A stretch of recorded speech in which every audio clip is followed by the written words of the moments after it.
Hola, muy buenas tardes a todas, todos y todes. Vamos a dar comienzo a este seminario. El nombre de este seminario es Corredor Interoceánico del Istmo de Tehuantepec, Transformación Espacial, Desarrollo y Disputa Territorial. Les agradecemos mucho su presencia, agradecemos mucho la difusión que se ha hecho a este seminario y también pues a quienes se registraron para estar presentes en la videollamada. Bueno, mi nombre es Madaí García González, yo soy parte de esta red de investigación independiente, que es Radical, quienes junto con otras compañeras, compañeros, estamos pues colaborando para crear este espacio, este seminario. Primero que nada, pues queremos agradecer a quienes nos han estado acompañando, a la maestra Diana López Monjardín y a la maestra Alejandra Aquino, que nos están acompañando para abrir, para inaugurar este seminario. Y pues bueno, gracias por todo el apoyo pues institucional, el apoyo logístico. Eh, y quisiéramos también agradecer a los ponentes, a los asistentes por su participación. Y bueno, cuando en el desarrollo de la planeación de este seminario lo que buscamos es crear un espacio que pudiera reunir diferentes voces, que pudiera pues plantear las experiencias y los trabajos que se han hecho desde la investigación, pero también los esfuerzos independientes, también desde las comunidades, desde quienes pues en sus territorios concretos están atravesando, viviendo y pues enfrentando también la complejidad de este megaproyecto. Es justo por eso que a lo largo de las diferentes sesiones vamos a ir conociendo y profundizando más respecto a, pues en sí, en qué consiste este proyecto, cuáles son los impactos, cuáles son los efectos, las implicaciones a nivel territorial. En la segunda sesión también a nivel regional, pero incluso a escala global, ¿no? Esa es la idea. Y también en la tercera sesión se profundizará mucho más en la cuestión de, pues, cuáles son estos dispositivos, estos mecanismos bajo los cuales las instituciones Hola, gubernamentales hola. buscan implementar estos proyectos. Y bueno, en la última sesión, que es la del 13 de diciembre, estarán participando compañeras, compañeros de las comunidades del Istmo Hola, y hola. pues ¿Me bueno, escuchan?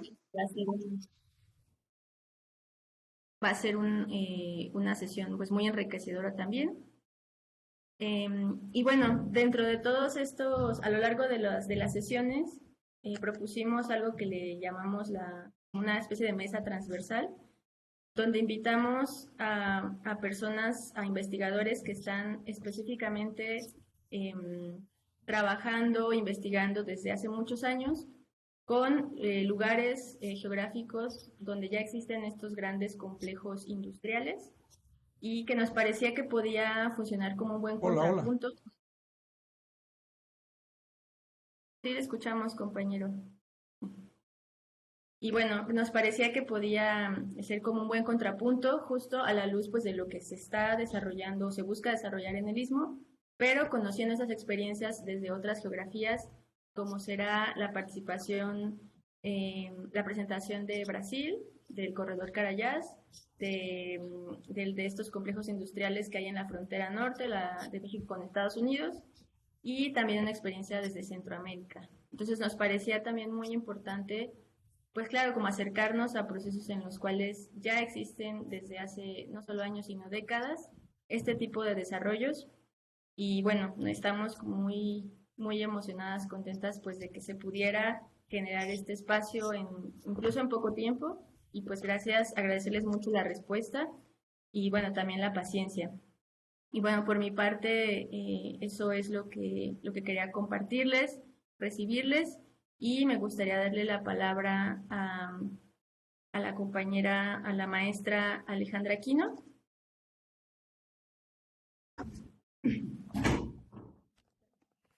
Muchas gracias, Maday.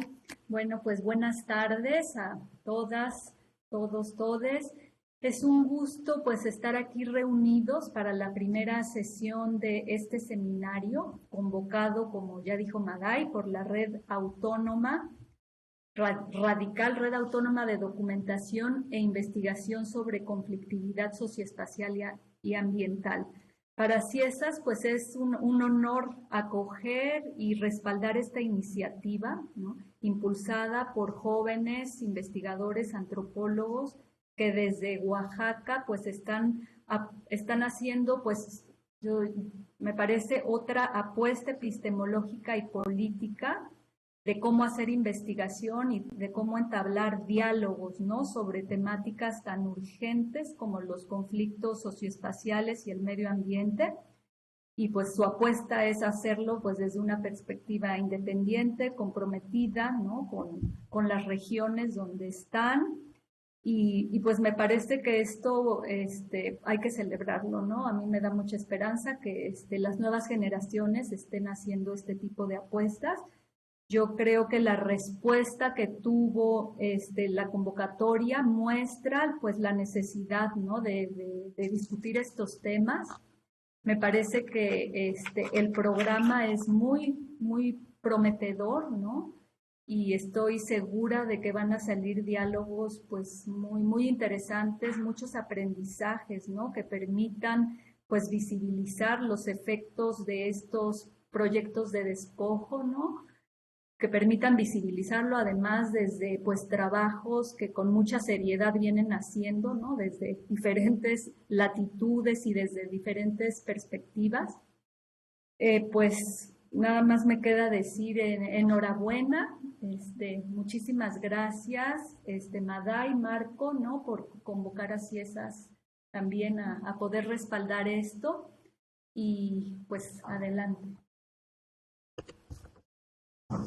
Muchas gracias, Alejandra. Bueno, damos la palabra a la maestra Adriana López Mujardín, quien también nos ha colaborado con nosotras por parte de pues, el proyecto de investigación formativa Cultura, Poder y Resistencia de la licenciatura en Antropología Social de la ENA, de la Escuela Nacional de Antropología e Historia. Muchas gracias, Adriana. Sí, gracias, Maday. Bueno, una disculpa por los límites de las instituciones. Estoy con una laptop que es de Lina y no de mi propiedad personal.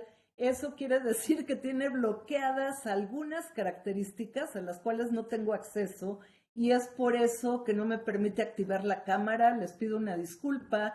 No lo puedo resolver yo. Esa clave me la tienen que dar y nunca me explicaron. Bueno, lo comento pues para pedir una disculpa, pero también para festejar la manera en que ustedes convocan a este evento, porque creo que es muy valioso que se formen grupos autónomos que tengan la capacidad de tomar decisiones, de hacer una apuesta, pues en efecto epistemológica, como decía Alejandra Aquino, y también una propuesta de diálogo con las comunidades, los movimientos sociales, con los pueblos que pues son, ya veremos, afectados, beneficiados, ambas cosas, a veces la una más que la otra, a veces tienen expectativas que ya veremos si se pueden cumplir o no, pero digamos, estos proyectos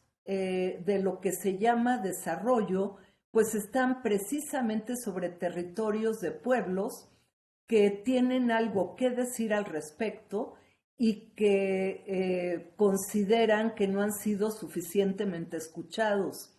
Que Radical abra un espacio para dialogar con ellos, para escuchar sus voces y también para compartir los saberes que las compañeras, compañeros desde la academia van acumulando, yo creo que puede ser una experiencia muy valiosa que nos ayuda a generar nuevos saberes, le da utilidad a nuestros saberes, tal vez, es lo que esperamos, y probablemente también les dé algunas herramientas a las personas, grupos, colectividades de los pueblos y de los movimientos sociales para juntos generar estos nuevos saberes que se tienen que construir de una manera transversal y no en la academia como un espacio único y cerrado, sino más bien como ocurre en este caso, que es la academia llamada a participar en una iniciativa que tienen compañeras, compañeros de un grupo que se comienza a construir en esta intención de diálogos, de saberes transversales y de actividad también. Entonces creo que es una buena experiencia. Vemos que hay muchas personas inscritas de diferentes instituciones, pues va una bienvenida a todas y todos ellos, quienes participan como ponentes, como observadores, como preguntadores, bienvenidos. Y creo que tiene, pues sobre todo, como una dedicatoria muy especial a esa última mesa en la que están llamados a participar como ponentes de manera muy especial las comunidades, las organizaciones, los grupos de activistas que no han sido escuchados en este proceso y que tienen mucho que decir. Pues muchas gracias por este esfuerzo y gracias.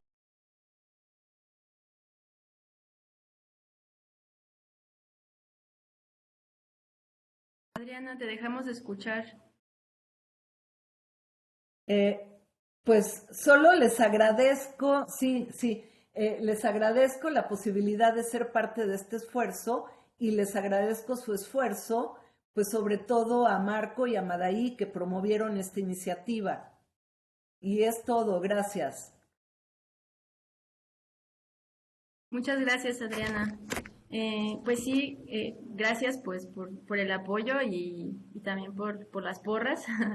Creo que justamente incluso en este proceso de pensar si iba a ser presencial o virtual, consideramos que el hecho de que fuera virtual pues también habría la posibilidad de que más personas de otras geografías pudieran, aún con las barreras que tiene la virtualidad, pues que pudieran conocer, acercarse, participar. Hay personas que se registraron, hay más personas, más de 100 personas que se registraron aquí al enlace, entonces pues estamos muy alegres por eso y ha sido pues de todo el país e incluso de otros países, ¿no? Entonces eso pues nos parece que está cumpliendo esa función y que efectivamente no solamente o principalmente no es la intención que sea solo un espacio académico, ¿no? Sino que más bien, como decías, es invitar a las investigaciones a abrirse incluso a la sociedad civil, no solamente para profundizar en la reflexión, en el debate, sino también para dar más información sobre en qué consiste para informarnos más, ¿no? Sobre en qué consiste este megaproyecto. Y bueno, pues damos entonces inicio a la mesa, a la primera mesa, y estará con nosotras moderando la compañera Ana Isabel Zabaleta. Ella es estudiante de maestría de aquí del CIESAS, de maestría en antropología social, y bueno, pues le agradecemos mucho por haber participado también en la organización y colaborado con este seminario.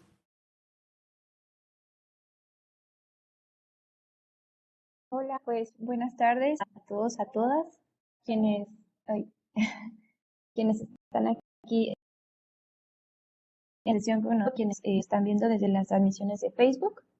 Y bueno, como dijo Madaí, soy Ana Zabaleta, soy parte de línea de investigación de antropología de lo político y del poder aquí en el CIESAS Pacífico Sur.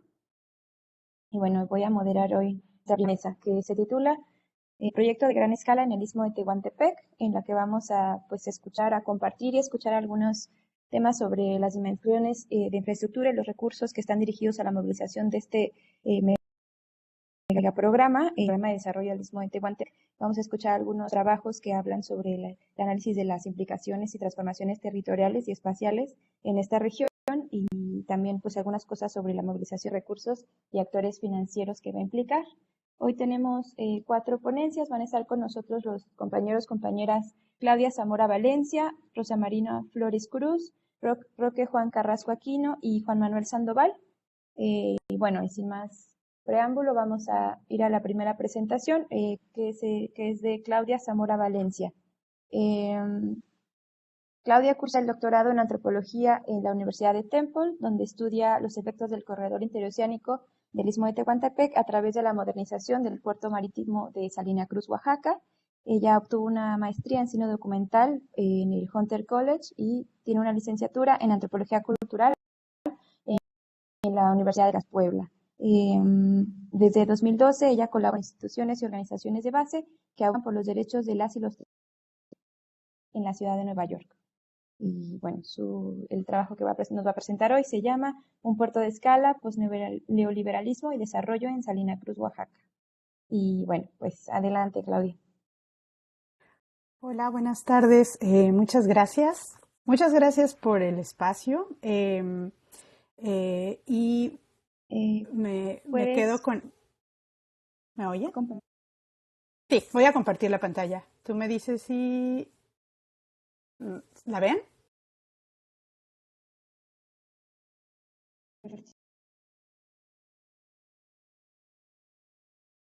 Hola. Sí, ya se ve. Ok. Entonces, ¿puedo comenzar? Hola. Se ve bien, creo que sí. ¿Sí? Ok. Muchas gracias por el espacio. Muchas gracias a Radical por generar, como dijeron, un espacio donde la observación y las preguntas están abiertas a personas no solo que están en México, sino que estamos en otros lados, pero que tenemos interés en aprender colectivamente sobre el desarrollo de un proyecto tan complejo y ambicioso como el que se está llevando a cabo en el Istmo. Voy a leer y pasar unas diapositivas de mi proyecto doctoral, el cual está en una etapa muy temprana. Pero bueno, son unas reflexiones que he ido recolectando.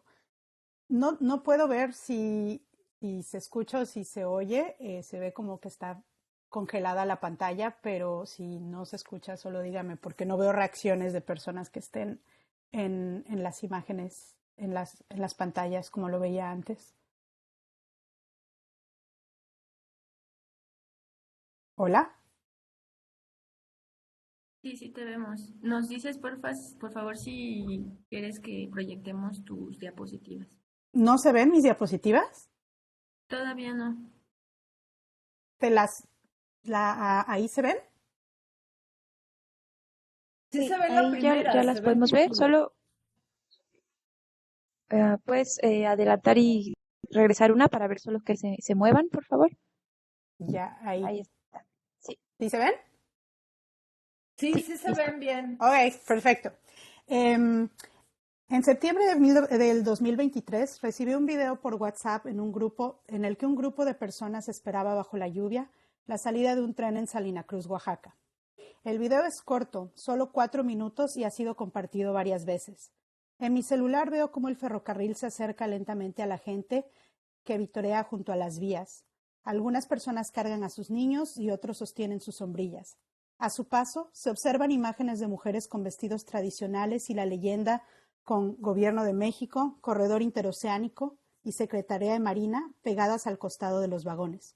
Entusiasmada, la gente saluda a las y los pasajeros mientras alzan sus celulares esperando el momento para disparar sus cámaras. Desde el último vagón, el presidente Andrés Manuel López Obrador mira por la ventana y devuelve el saludo. Algunos se acercan más a las vías del tren. Los gritos se unen al traqueteo y silbido del tren en un crescendo de emoción. Al alejarse el tren, una mujer levanta la vista de su teléfono y dice: «Mi presidente se ve cansado». Junto a ella, otra responde: «Sí, siempre al pie del cañón». El video, enviado por una amiga originaria del puerto, venía acompañado con emojis y un texto que dice: «Finalmente, Salina Cruz ha vuelto a la vida», entre signos de interrogación. En 2009, el gobierno federal anunció un robusto plan de inversión para proyectos de infraestructura en los estados del sur de México. Con una agenda denominada postneoliberal, y utilizo comillas, AMLO y el Movimiento de Regeneración Nacional, Morena, planean promover la conectividad y el crecimiento económico en regiones segregadas del país, separándose de la privatización de los recursos públicos que caracterizó los regímenes anteriores. Uno de estos proyectos de gran escala es el Corredor Interoceánico del Istmo de Tehuantepec.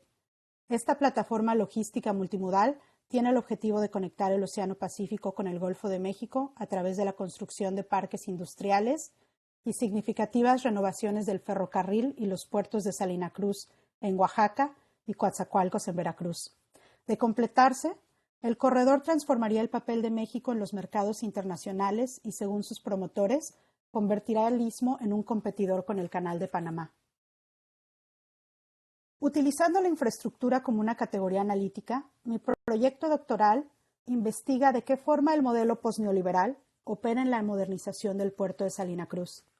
Uno de los objetivos de este proyecto etnográfico, el cual está en una etapa temprana, es analizar cómo el desarrollo de infraestructuras de transporte al servicio de los mercados globales podría reconfigurar las relaciones entre las poblaciones costeras, los ecosistemas marinos y el Estado mexicano.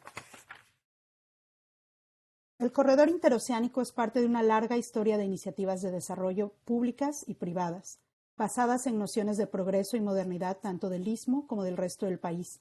El megaproyecto está conectado estructural e ideológicamente con el desarrollo del ferrocarril transísmico de mediados del siglo XIX, el cual ha sido punto de referencia en la memoria colectiva de la región.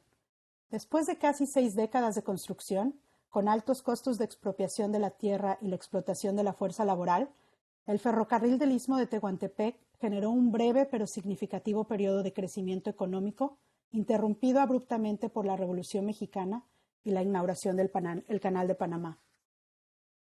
La prueba de operación del tren en Salina Cruz citada en la viñeta, así como su recurrente presencia en el discurso de conectividad y eficiencia del corredor, aluden a esta época.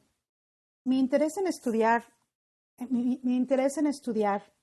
el desarrollo del corredor interoceánico surge al observar cómo el gobierno emplea referencias históricas y discursos populares sobre la geografía del Istmo y las infraestructuras de transporte construidas en el siglo pasado para proponer un nuevo modelo de desarrollo.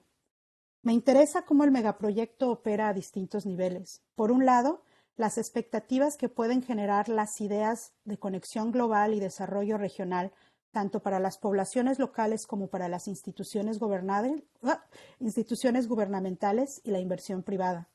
Por otro lado, ¿de qué manera la ejecución de los planes de desarrollo marca la experiencia cotidiana de las poblaciones locales, ya sea durante la construcción de la obra o como la operación de la infraestructura o como en la operación de las infraestructuras de transporte? Específicamente, me interesa investigar cómo la modernización y la construcción de nuevos componentes del puerto de Salina Cruz reconfigura las relaciones entre las y los productores de sal y pescadores ribereños con el mar, con los programas de gobierno y con el capital ligado al corredor interoceánico. A través de los años, el gobierno ha implementado políticas de desarrollo que buscan integrar al Istmo a mercados nacionales y mundiales, ya sea a través de la extracción o la conservación de recursos naturales. Los recuerdos de prosperidad y vanguardia ya mencionados, así como la recurrente promesa de desarrollo, ha dado a la ruta interoceánica un carácter casi mítico, asociado a su ubicación estratégica y la riqueza de los recursos naturales. Sin embargo, las iniciativas de desarrollo no han resuelto los problemas básicos como el limitado acceso a servicios, infraestructura o la falta de empleo que prevalece en varias comunidades del Istmo oaxaqueño. Por el contrario, los megaproyectos como la pesca industrial de camarón, la refinería petrolera en Salina Cruz y los parques eólicos han generado conflictos sobre la tenencia de tierra, el deterioro ambiental y la amenaza a la autonomía de los pueblos indígenas. Si bien la administración de AMLO ha señalado su compromiso con la soberanía de los pueblos indígenas y el cuidado del medio ambiente, la modernización del ferrocarril y los puertos ha causado preocupaciones sobre su impacto en los ecosistemas y las formas tradicionales de subsistencia, la falta de transparencia en la asignación de contratos para la realización de obra, la limitada participación de actores locales en la toma de decisiones y el incremento de la presencia militar en la zona. Aun cuando los principios rectores del nuevo modelo de desarrollo establecen que el mercado no sustituye al Estado o que no se dejará a nadie atrás o a nadie afuera, las comunidades y organizaciones de la región han criticado la forma en que los principios morales y el restablecimiento de una deuda histórica, citada frecuentemente por AMLO y Morena, responde a las necesidades de las y los habitantes de la zona. En el caso de la modernización del puerto de Salina Cruz, la cercanía de la construcción del rompeolas en cercanía con la comunidad de Salinas del Marqués ha generado tensiones respecto al acceso a trabajo para las y los pobladores y los efectos en la producción de sal marina y pesca ribereña, ambas actividades llevadas a cabo por generaciones. Actualmente, la operación del puerto marítimo se enfoca en la transportación de minerales, granos y productos derivados del petróleo a lo largo de la costa de México, así como de exportaciones principalmente a los Estados Unidos. El rompeolas, una estructura de 1.6 kilómetros de longitud y 26 metros de profundidad, permitirá la llegada de buques de gran calado al puerto. Esto, aunado a la construcción de una terminal de contenedores especializadas y un gasoducto para abastecer los parques industriales, generarán las condiciones de eficiencia requeridas por el sistema portuario para la operación del corredor. Sin embargo, para las comunidades pesqueras y productoras de sal, la construcción del rompeolas podría significar la disminución de producción o incluso la desaparición de sus industrias. En la prensa local, los pescadores han afirmado que la construcción de la megaestructura ha delimitado la zona de captura y el ruido producido por la maquinaria ha ahuyentado a los peces. Por otro lado, un productor de sal me comentó bastante convencido que el rompeolas ha alterado las corrientes marinas afectando la cantidad de agua que llega a las lagunas de donde se extrae la sal. Con preocupación me dijo, el agua del mar es mi materia prima, y sin ella el negocio de esta comunidad se va a acabar. El puerto marítimo de Salina Cruz ha servido como un importante puerto de escala o una vía de paso para las aspiraciones de desarrollo nacional y las ambiciones del país para participar en escenarios internacionales y político. Su modernización y la construcción de nuevas infraestructuras unirá, de cierta manera, las rutas marítimas y los mercados globales a la vida cotidiana de las comunidades costeras. La cercana conexión entre lugares e industrias, la expansión de infraestructura de transporte y las diferentes agendas de desarrollo que han operado en el Istmo hacen del puerto de Salina Cruz un espacio productivo para examinar el ambiguo pero popular modelo económico postneoliberal. Cierro esta breve presentación con las preguntas que definen o que desarrollo en mi proyecto documental. Me interesa analizar de qué manera el corredor interoceánico se separa de las políticas de desarrollo implementadas en el Istmo desde la época de los 70, de donde vemos cómo una política basada en la extracción de recursos naturales, ya sea petróleo o pesca a gran escala, hacia un movimiento, hacia un cambio a la expansión de energías verdes, con los parques eólicos y el actual enfoque a una conectividad global. Me interesa saber de qué manera las comunidades costeras afrontan las promesas y los fracasos de los proyectos de desarrollo previos. ¿En qué medidas estas experiencias definen su interés o su rechazo en el interoceánico y el discurso postneoliberal? Y finalmente, cómo las ideas y la materialidad vinculada a las infraestructuras de transporte en construcción, en uso o abandonadas, crean diferentes nociones de desarrollo, gobernanza y sustentabilidad. Tengo preguntas y mucho interés de desarrollar algunos puntos, sobre todo estos cambios en las agendas de desarrollo y de qué manera las experiencias previas de comunidades dedicadas o que trabajan que utilizan y se relacionan con el mar, cambia en este nuevo modelo el cual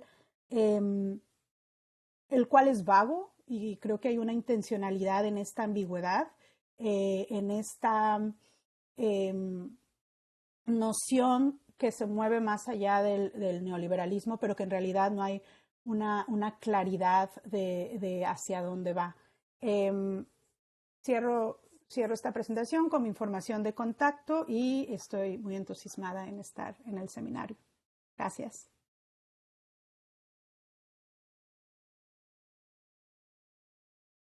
Gracias, Claudia, también por abarcar el tiempo indicado. vamos a seguir conversando mucho de pues, de este proyecto de desarrollo y su contenido de, pues sí, pues de este capitalismo verde y de estas energías limpias y todo lo que hay detrás. También para esto nos va a dar mucha luz la siguiente ponencia. Solo recordarles que vamos a guardar las preguntas para el final, para tener un poco de tiempo para abordar preguntas y comentarios de personas que están aquí en la sala, pero también algunas cosas que quieran comentar quienes nos ven en las transmisiones de Facebook. A continuación vamos a escuchar a la maestra Rosa Marina Flores Cruz con su trabajo que se titula El corredor interoceánico, falsas soluciones y colapso climático. Y bueno, Rosa Marina es afrovinizada del Istmo de Tehuantepec, es integrante de la Asamblea de Pueblos Indígenas del Istmo en Defensa de la Tierra y el Territorio, de la Red Futuros Indígenas y de la colectiva Hackeo Cultural. Es maestra en Desarrollo Rural por la UAM Xochimilco y licenciada en Ciencias Ambientales de la UNAM Campus Morelia. Su trabajo se ha centrado en temas de despojo del territorio y capitalismo verde, educación ambiental y cambio climático, feminismo indígena y comunitario. Entonces, adelante, Rosa Marina, nos dice si necesitas apoyo para transmitir tu presentación.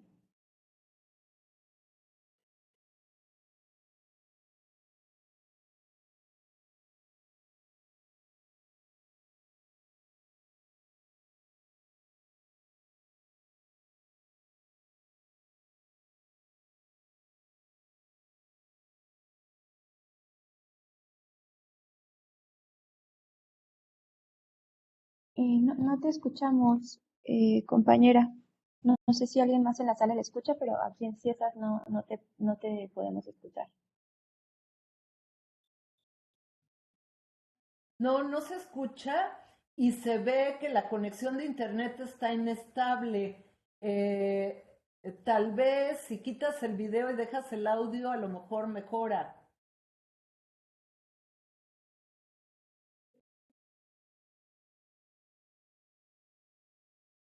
No, aún no se escucha.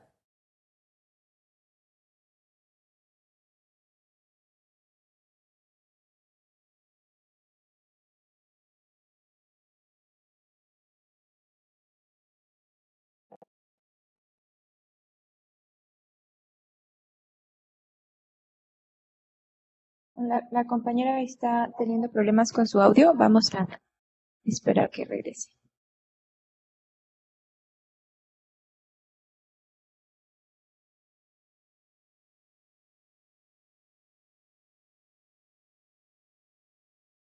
Es la conexión a internet que está muy Híjole, pobre.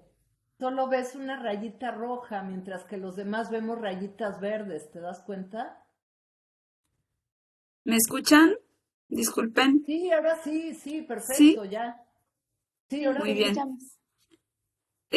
Bueno, a mí sí me salen las rayitas verdes, entonces no sé, no sé qué esté pasando.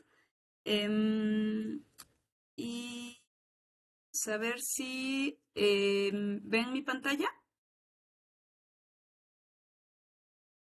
Sí, sí la puedes Sí, ver. sí. Puedes mover un poco la presentación solo para ver que Sí, sí, camine, lo ¿no? vemos. Ok, ¿ven Sí, los Solo sí cambios? cambia y se oye ahí está. bien. Sí, Sí. perfecto. Dale. Muy bien, muy bien. Pues una disculpa también por estas cosas de las logísticas virtuales. Creo que nunca nos acabaremos de acostumbrar.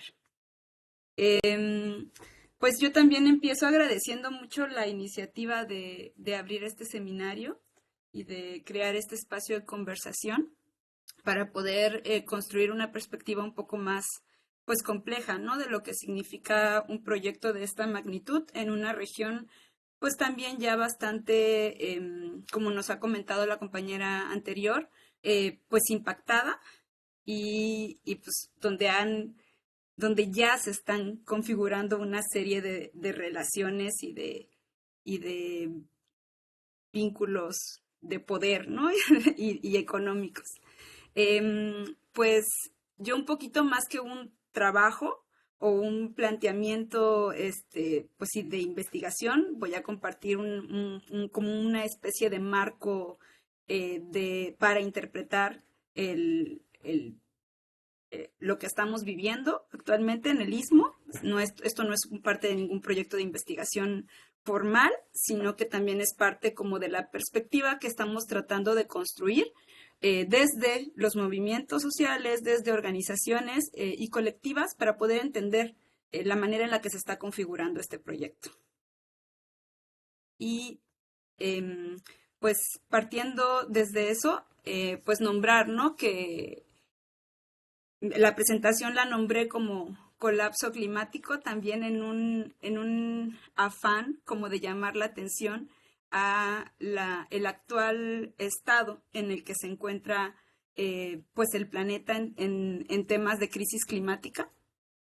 Y según el IPCC, el último informe, el sexto informe del panel de expertos de cambio climático, pues nos encontramos en el época como de irremediabilidad de la crisis climática.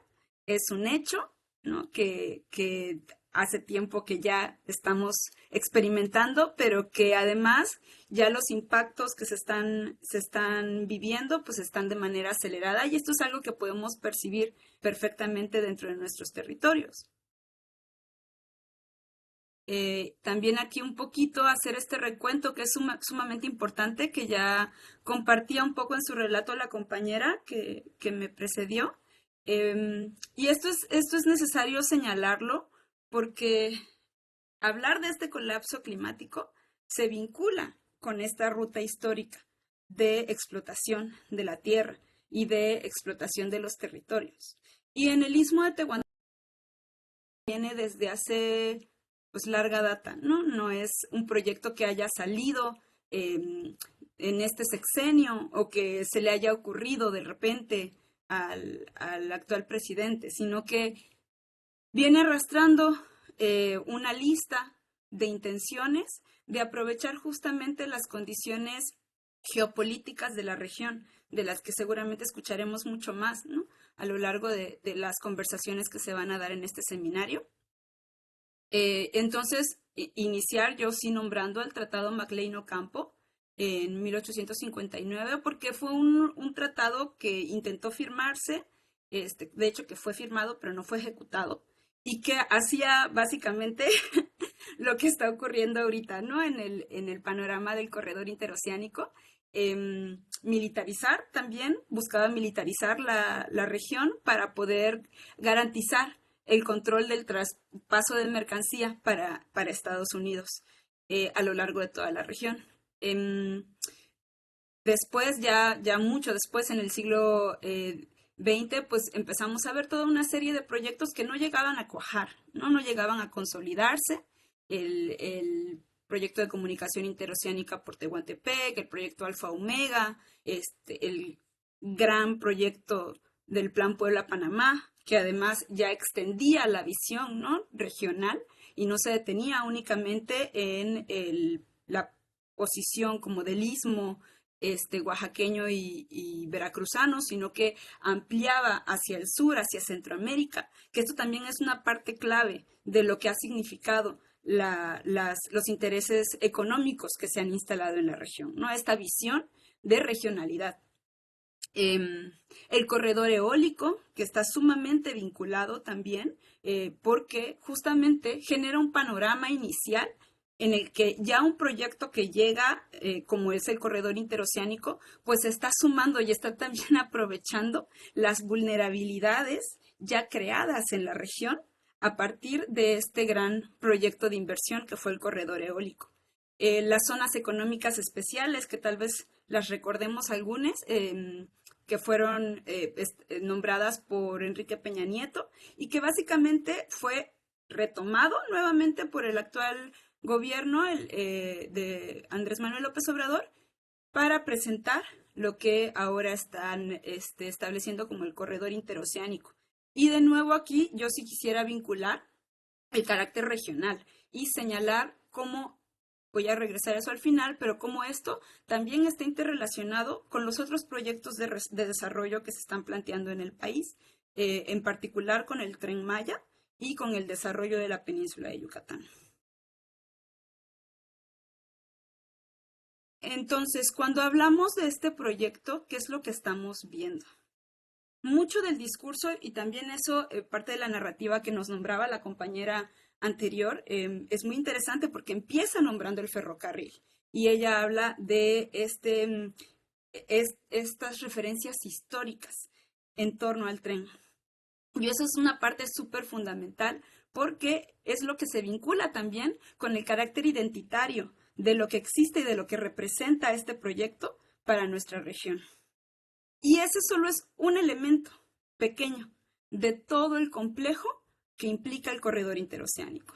Entonces, en este corredor encontramos ese eje logístico que, que nombra o que incluye elementos de comunicación y de transporte, en donde se encuentra la revitalización del aeropuerto de Ixtepec y el de Minatitlán, el desarrollo de los puertos de Coatzacoalcos y de Salina Cruz, una serie muy grande, una red enorme de caminos y carreteras, y el ferrocarril del Istmo, que es como el eje principal y sobre todo el eje narrativo y visual que une a este corredor y que sirve también como símbolo para representarlo.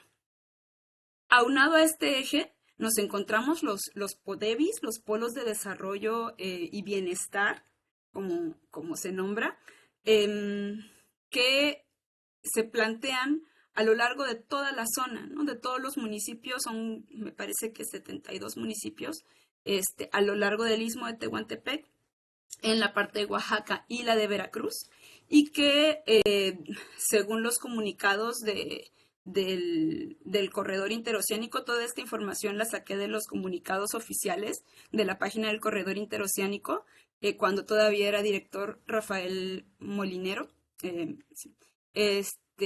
Ellos nombran, ¿no?, que en estos PODEBIS se encontrará potencializar la agroindustria, la petroquímica, las energías limpias nuevamente, la maquinaria, la creación de maquinaria y equipo, las tecnologías de información y comunicación, los metales, la farmacéutica, los dispositivos médicos, la industria automotriz, la industria de semiconducto y la industria eléctrica y electrónica. Entonces, es todo este complejo industrial que se pretende asociar a estos polos de desarrollo y bienestar, ¿no? Tenemos además el elemento institucional, donde hay una serie de organismos nacionales, pero también de organismos de investigación, de universidades. El Instituto Politécnico Nacional, por ejemplo, está vinculado. Las universidades varias universidades y tecnológicos del país están asociados, la Universidad Narro también, con todo el desarrollo del corredor como tal, para poder proveer de alumnos, de investigación, de personal, ¿no? Y bueno, también todos estos elementos, ¿no? El PNUD, por ejemplo, que está muy comprometido en la parte de la consulta previa libre e informada para los pueblos indígenas, que hay todo ya un aparato también de revisión acerca de los impactos de estas consultas en las distintas comunidades en las que se ha implementado, y cómo también esto se asocia con algunos de los programas públicos del gobierno para la población pues vulneralizada de la región, ¿no? Con los programas de bienestar, de la SEP, del INSABI. Y también no dejar atrás las instituciones que están encargadas de la preservación de los ecosistemas, ¿no? CONAFOR, CONAVI o CONAM, están vinculadas también en todos estos elementos. Y el elemento de seguridad, que es sumamente importante. Entonces, para garantizar la seguridad de todo este corredor, tenemos tanto a la Guardia Nacional como a la Secretaría de Marina encargadas de darle cohesión, ¿no?, a estas intenciones pues desarrollísticas. Y los polos de desarrollo y bienestar que nombraba hace un momento, pues son estos los 10 que se han anunciado, con la cantidad de hectáreas que ya han sido garantizadas, ¿no?, por parte del gobierno federal. Eso también nos refleja un poco la visión de concentración que se pretende establecer para este proyecto, ¿no? Si recordamos todos los elementos que se están queriendo instalar dentro de estos PODEVIS, estos son como los territorios, los espacios físicos en donde se pretende ir construyendo este carácter industrial. Y un elemento muy importante para vincularlo con, pues también como este marco sobre crisis climática que quise yo darle a esta revisión de los impactos o de las implicaciones de este corredor, pues es el enfoque en energía fósil que se le está dando al corredor, ¿no? Hay puntos focales que son los dos puertos, el puerto de Coatzacoalcos y el puerto de Salina Cruz. Y en el puerto de Salina Cruz, en especial, hay un interés grande en construir una planta coquizadora. Una planta coquizadora es una planta que maneja los residuos del combustóleo, que maneja el combustóleo, que es un residuo que sale de las refinerías. Entonces, Perdón, ¿sí? Rosa, solo recordar que quedan 5 minutos nada más para ir redondeando cosas. Gracias, Okay. perdón. Yo tengo mi cronómetro y a mí me salen 8 minutos, pero bueno.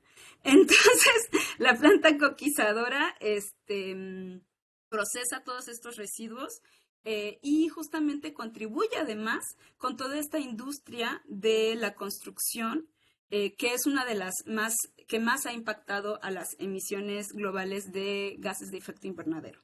Entonces, esto nos recuerda como todo el aparato construido en torno a las energías fósiles que también continúa fortaleciéndose a lo largo del planteamiento de este proyecto, sin dejar a un lado que se están planteando la existencia de potenciar 4 polos de desarrollo ubicados en la planicie costera, donde ya hay proyectos eólicos para generación de más energía eólica, y el gasoducto de Jaltipán-Salina Cruz. Entonces, es todo un aparato de energía, movilización y caminos que es bastante agresivo para una zona que ya de por sí está bastante impactada, como dije al principio.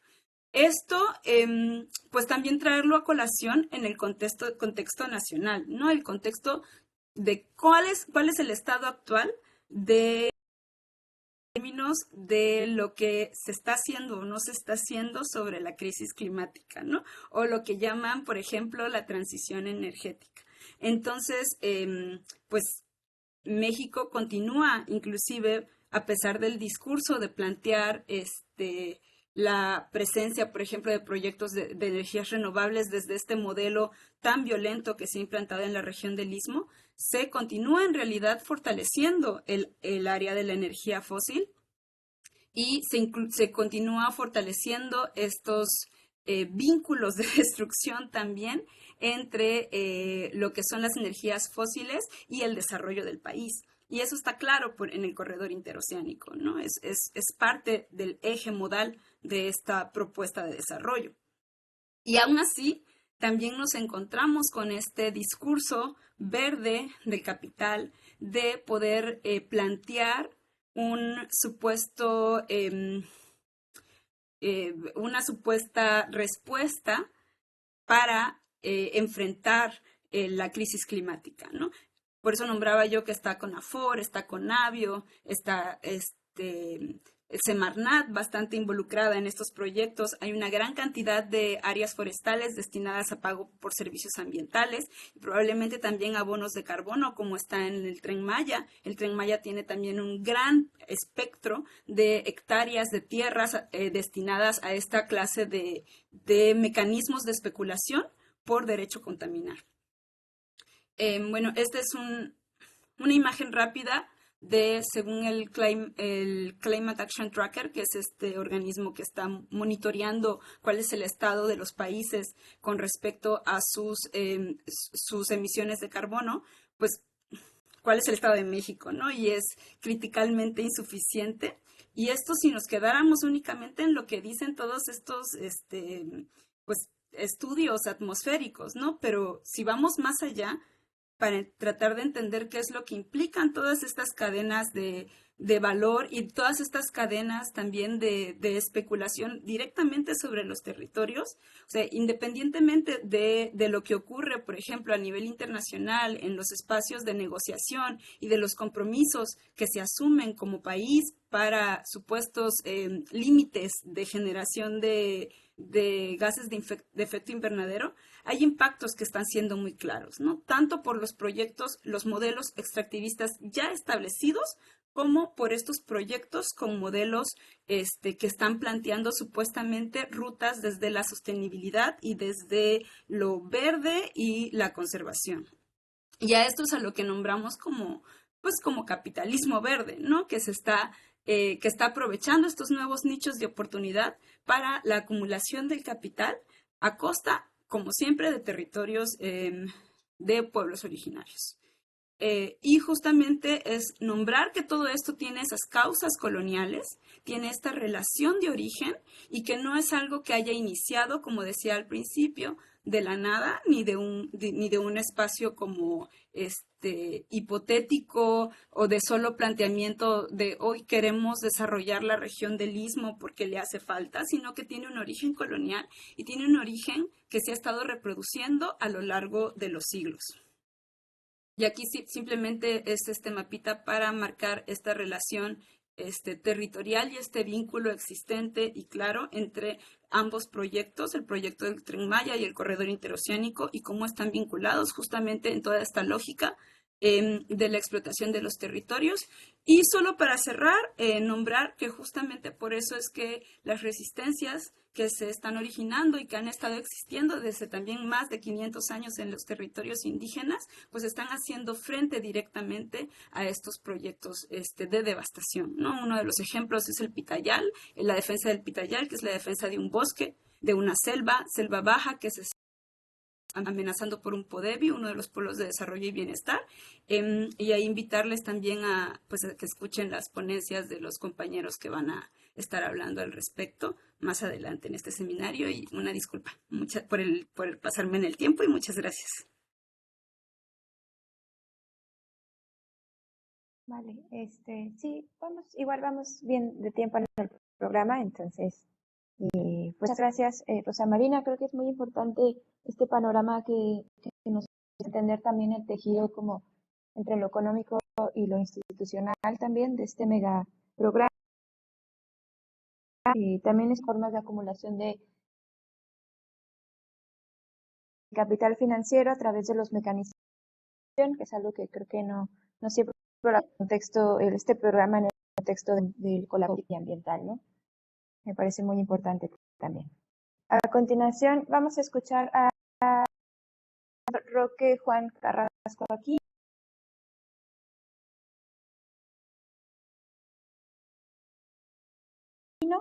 Que se llama Escuela Superior de Ingeniería y Arquitectura del Instituto Politécnico Nacional.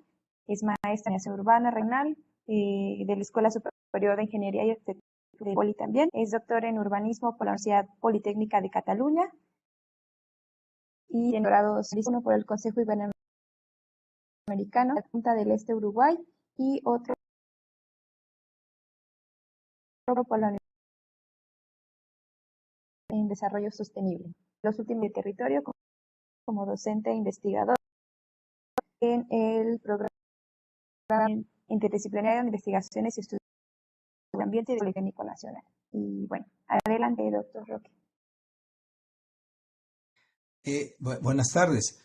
Espero que me escuchen bien y podamos tener una charla. Nada más me avisan de favor unos minutos antes de terminar el tiempo, porque a veces cuando agarro el micrófono me dicen que ya no lo suelto.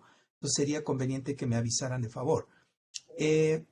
Vamos a tratar de explicar más o menos esta perspectiva de lo que es el territorio, sobre todo porque estamos avanzando sobre unas hipótesis de trabajo.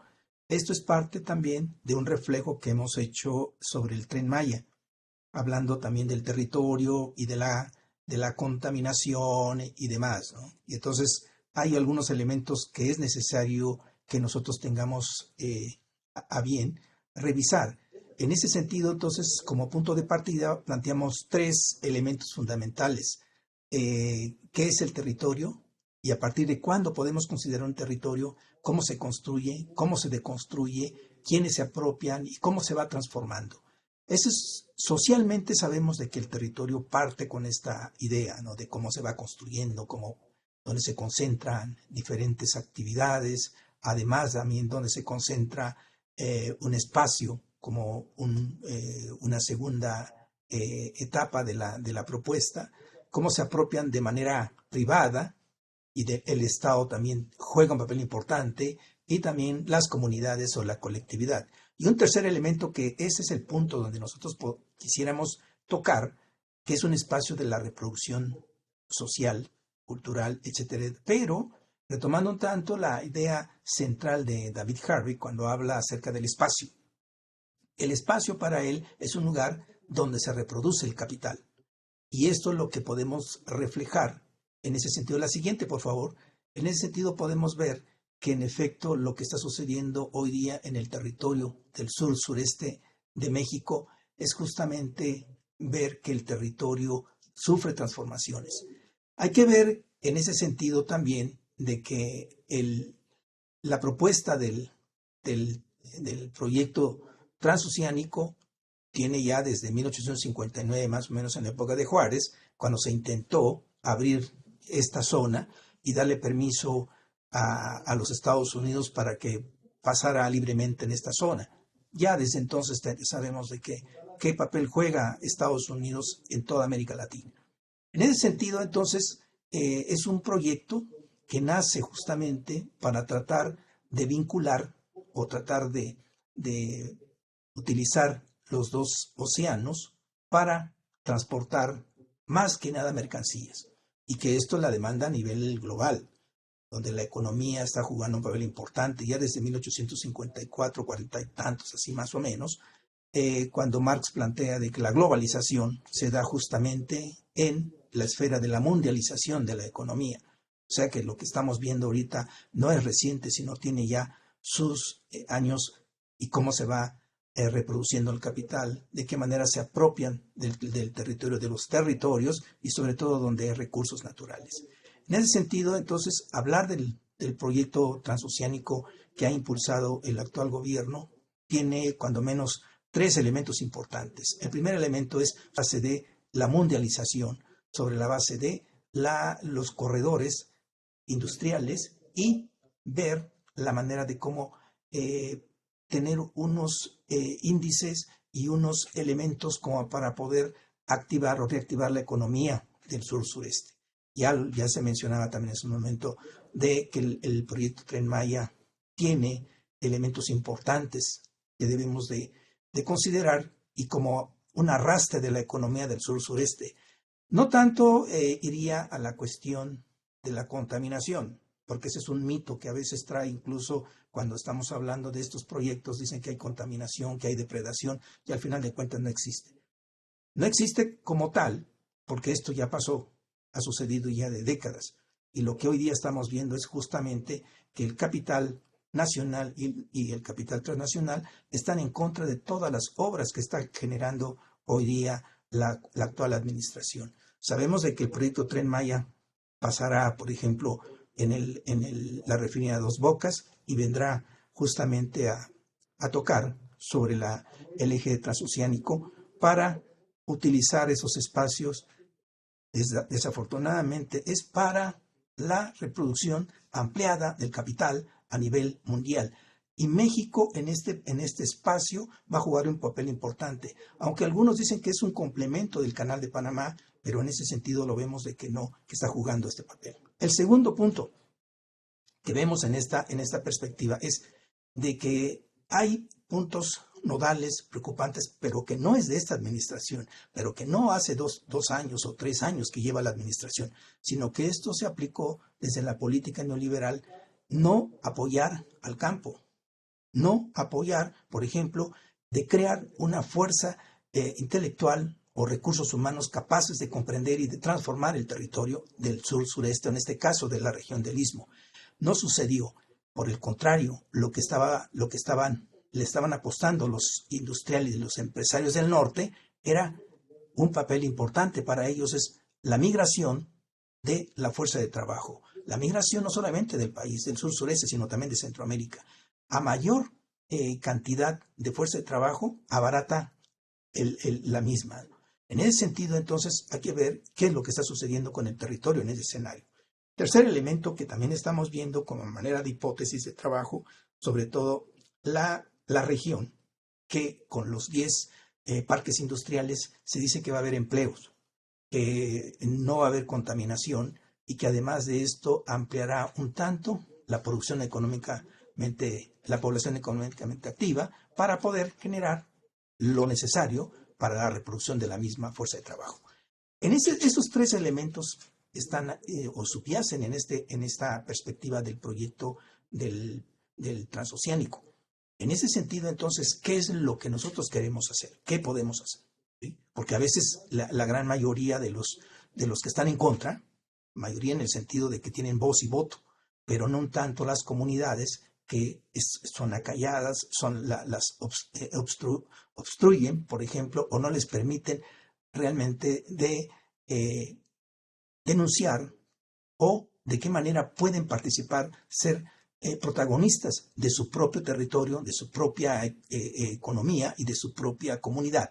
Estamos viendo que en este escenario es un tanto complicado para poder tocar las fibras más sensibles.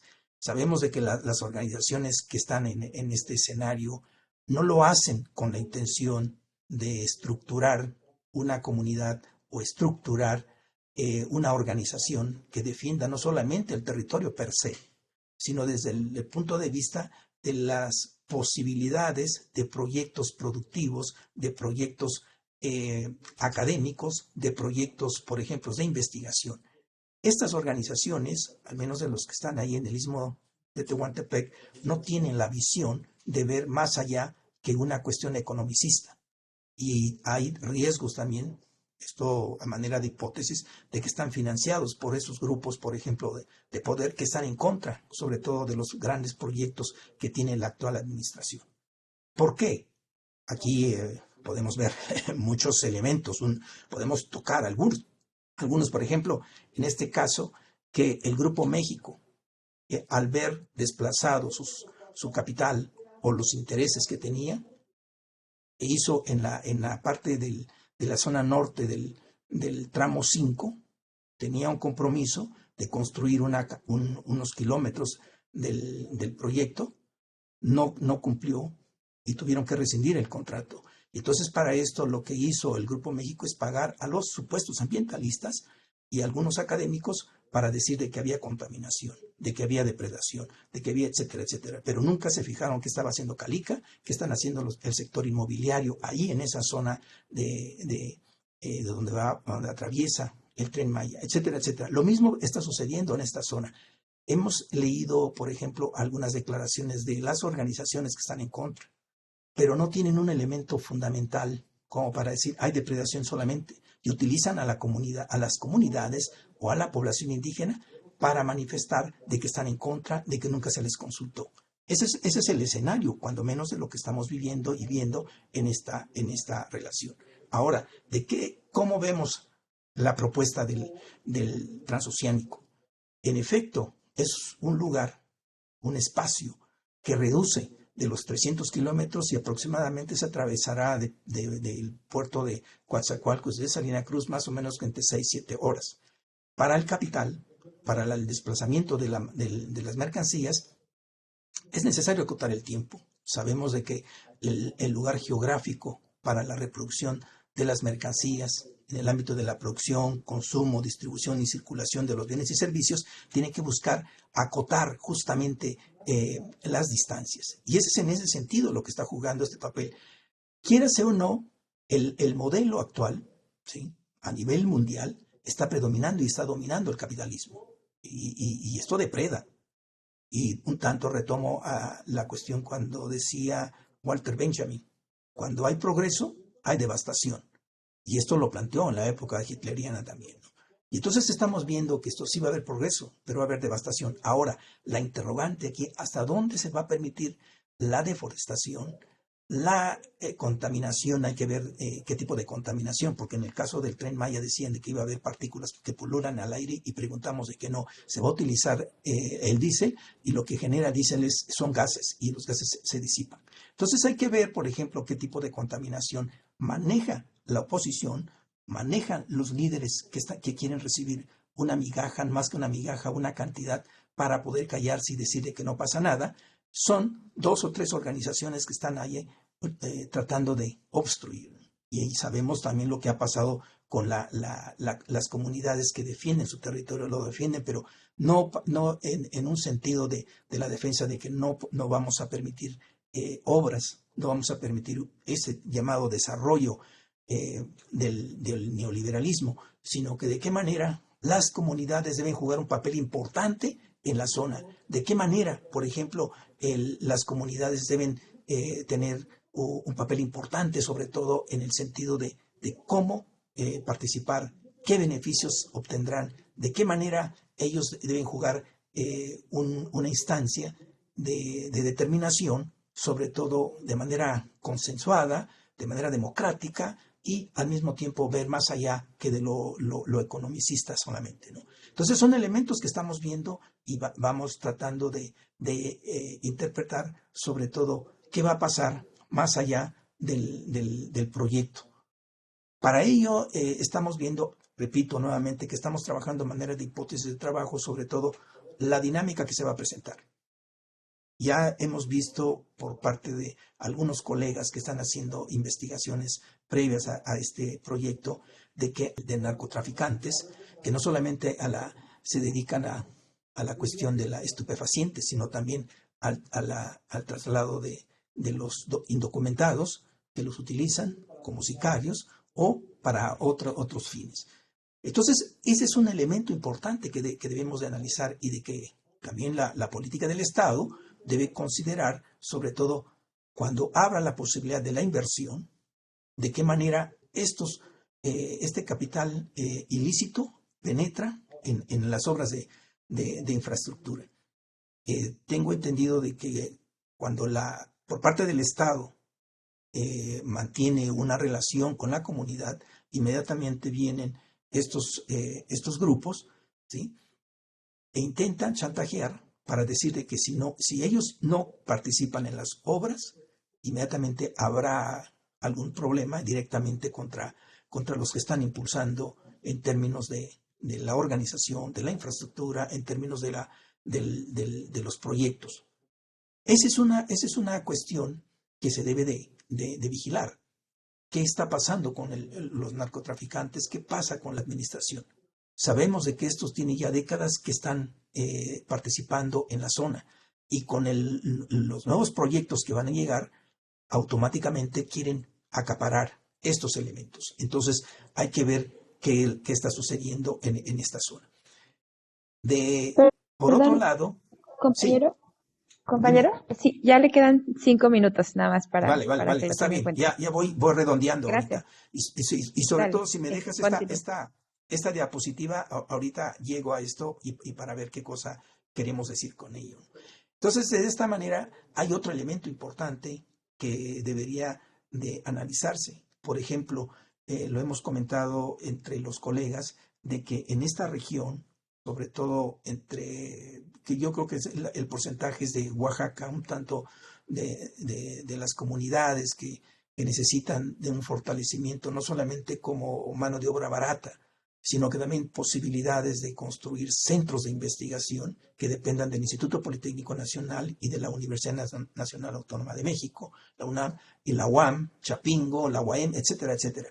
Podrían hacer un conjunto de proyectos donde estuvieran participando en estas universidades, porque de lo contrario, si no hay formas de expresión intelectual, de capacidades para poder enfrentar la diversidad de especialistas, la diversidad de profesionales, hay una diversidad de elementos, probablemente desde la perspectiva de la preparación en función a que va no tanto la cuestión de los parques industriales, sino también a lo largo de todo este tramo, de los 300 kilómetros y sobre todo qué va a pasar con las comunidades, me parece que debería haber proyectos más viables para las comunidades. No solamente fortalecer al proceso de industrialización que se va a generar, sino también hay que rescatar la demanda que tiene y las necesidades que tienen las comunidades. Si es en el ámbito de la agricultura,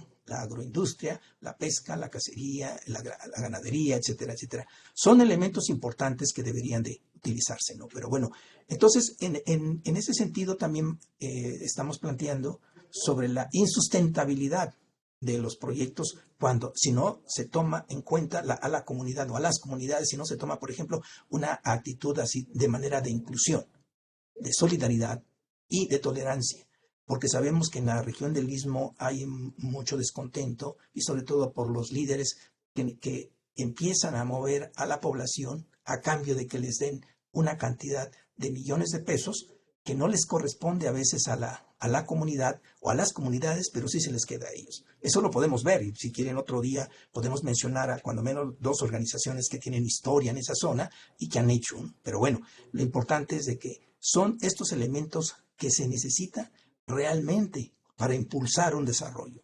Porque si nada más vemos de que llega la inversión privada, la inversión internacional y no hay recursos humanos capaces de utilizar el apoyo, de utilizar, por ejemplo, la infraestructura y de crear proyectos productivos para las comunidades, desde nuestro punto de vista, no va a poder fructificar. Creo que más o menos ahí podríamos entrar, a reserva de si hay alguna duda, pues empezaríamos a trabajarlo, ¿no? Muchas gracias. Gracias, compañero. Vamos a continuar con la última y ya la siguiente pues vamos a empezar el diálogo con las personas que nos están escuchando. La presión Juan Manuel Sandoval Palacios se llama las megaregiones Cali Baja y Arizona, Sonora como zonas específicas de intensa acumulación y de intensa conflictividad social en el espacio global para la expansión del capital transnacional de la frontera México-Estados Unidos. Y bueno, el compañero Juan Manuel es doctor en antropología por la Universidad de California, doctorante en ciencia política por la UNAM, investigador titular C de la Dirección de Etnología y Antropología Social del INAH de Fronteras y coordinador del Grupo de Trabajo Fronteras, Regionalización y Globalización del Consejo Latinoamericano de Ciencias Sociales. Y sus principales líneas de investigación son la globalización, securitización, militarización y movimientos sociales. Adelante, compañero Juan Manuel.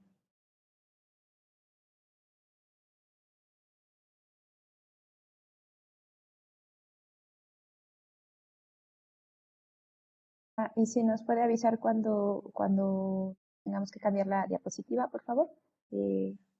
¿Está ahí, Juan Manuel?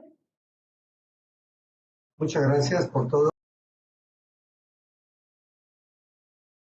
El Consejo Latinoamericano de Ciencias Sociales, pues queremos saludar este hermoso esfuerzo de una vinculación entre la academia y los movimientos sociales. Nuestro grupo de trabajo precisamente está enfocado en esa perspectiva. Somos un grupo de más de 200 investigadoras e investigadores, tanto académicos como miembros de organizaciones, en 17 países, incluyendo 4 europeos. Y abarcamos desde la América del Norte hasta la Patagonia con nuestro proyecto sobre espacios globales para la expansión del capital transnacional en el continente americano. Nuestra perspectiva metodológica la denominamos investigación para la acción y es precisamente el trabajo conjunto entre académicos y organizaciones en la producción de conocimiento en base a la filosofía de la praxis, es decir, entender la realidad para transformarla. Y en ese sentido trabajamos directamente con organizaciones tanto indígenas como sociales, etcétera, en todo el continente, desde aquí en México, para mencionar Usizón en el Istmo, o Crips en Campeche, o en las comunidades garífunas en Honduras, o comunidades andinas, o también comunidades descendientes de esclavos aquí en Brasil, donde estoy ahora, o comunidades indígenas también en Argentina y otras partes. pero también con organizaciones sociales. Este trabajo que voy a presentar está enfocado a tratar de entender el proceso de globalización y su especificidad en el continente americano, donde hemos visto cómo se van avanzando esta expansión del capital transnacional y estamos trabajando, como decía, desde América del Norte hasta el sur. Vamos a ver 3 áreas en este seminario. Yo me voy a enfocar a estudios en América del Norte, otro compañero va a estar en Honduras y otra compañera en Brasil. Adelante, siguiente. Transparencia, por favor. Está mal ahí. Es que el que lo pasaron creo que a PDF y ahora está cortado. Está cortado porque no podemos ponerlo en... Sí, ya lo ponemos en el PowerPoint. Sí, porque ahí sí sale cortado el PDF.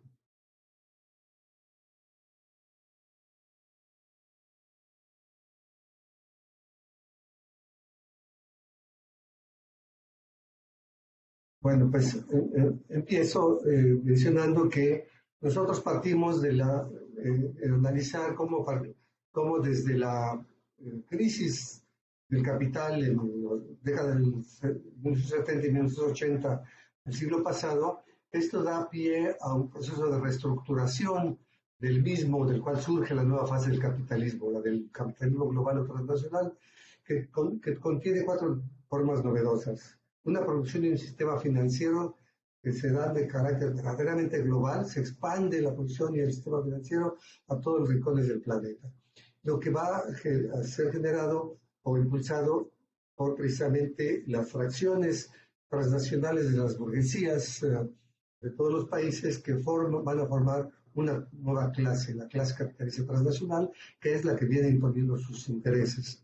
Y en función precisamente de una red de instituciones descentralizada que se ha venido denominando un Estado transnacional emergente, que es a través de esos mecanismos institucionales donde se va impulsando ese interés. Y esto genera precisamente una mayor desigualdad en el ámbito global. Hay cada vez mayor desigualdad entre los ricos y los pobres. Adelante, la siguiente. La siguiente. Por favor. La diapositiva. Nos tenemos que ir rápido porque si no nos vamos a quedar atorados. Sí, se trabó. Ya vamos. Ahí está. En ese sentido, la producción industrial se fragmentó a partir precisamente de esa reestructuración y se dispersó por todo el planeta, creando nuevas cadenas de valor y de producción y de valor gracias a la movilidad del capital, que le permitió, la revolución tecnológica permitió mover grandes cantidades a cualquier parte del planeta en instante, lo que generó este sistema financiero globalizado. ¿La que sigue?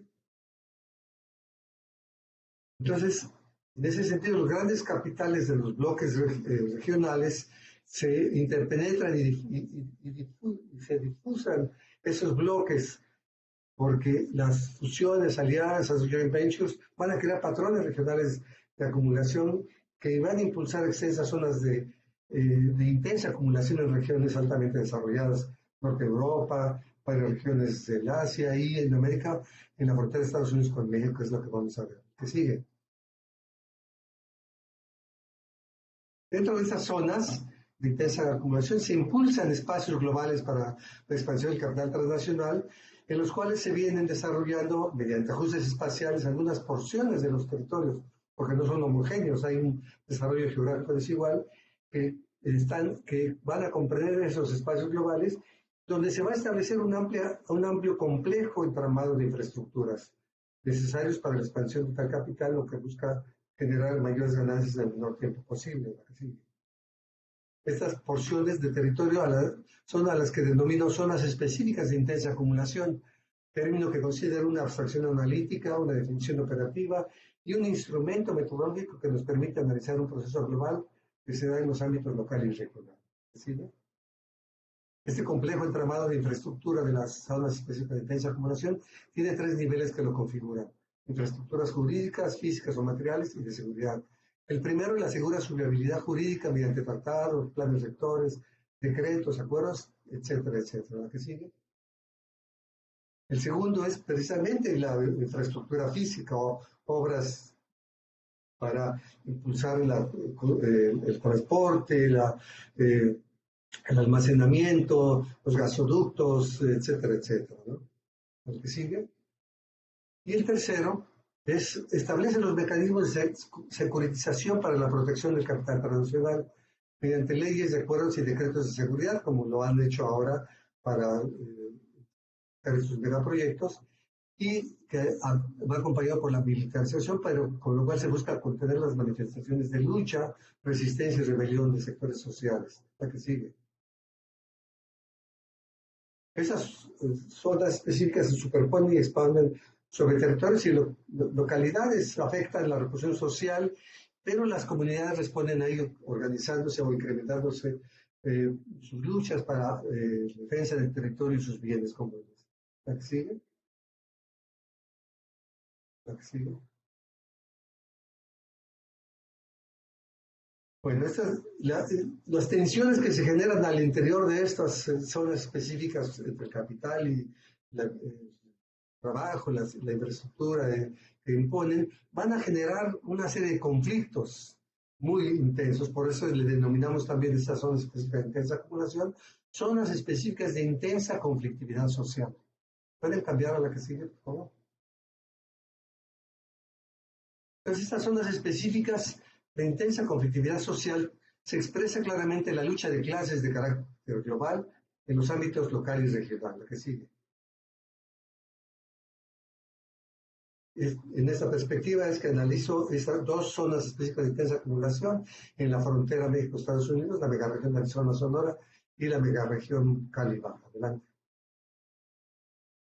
Este es un mapa donde mostramos los 6 espacios globales para la expansión del capital transnacional que estamos analizando en nuestro proyecto colectivo. La que sigue.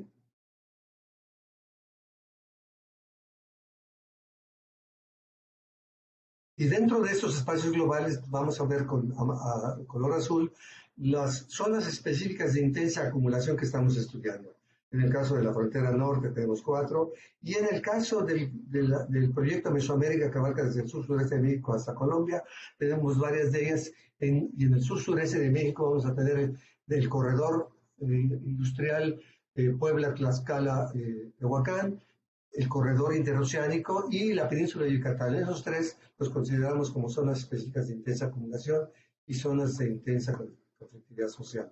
Adelante. El espacio global de la frontera México-Estados Unidos se empieza a crear a principios de la década del 80, cuando se llevan a cabo una localización de producción industrial, principalmente de industria automotriz y otros complejos industriales en la frontera, en ambos lados de la frontera. ¿La que sigue? Se suman nuevas tecnologías para procesos extractivistas de minería a gran escala. ¿La que sigue?